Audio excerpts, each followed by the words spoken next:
பசி இருக்கும்.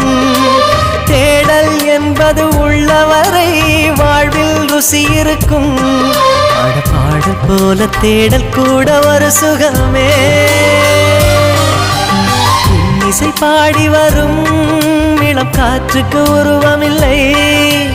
காற்றலை இல்லை என்றால் ஒரு பாட்டொலி கேட்பதில்லை.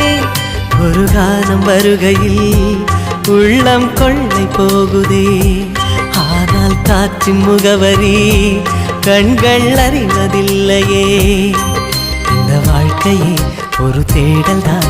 அதை தேடி தேடி தேடும் மனது தொலைகிறதே.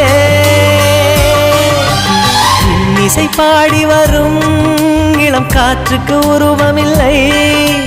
காற்றலை இல்லை என்றால் ஒரு பாட்டொலி கேட்பதில்லை.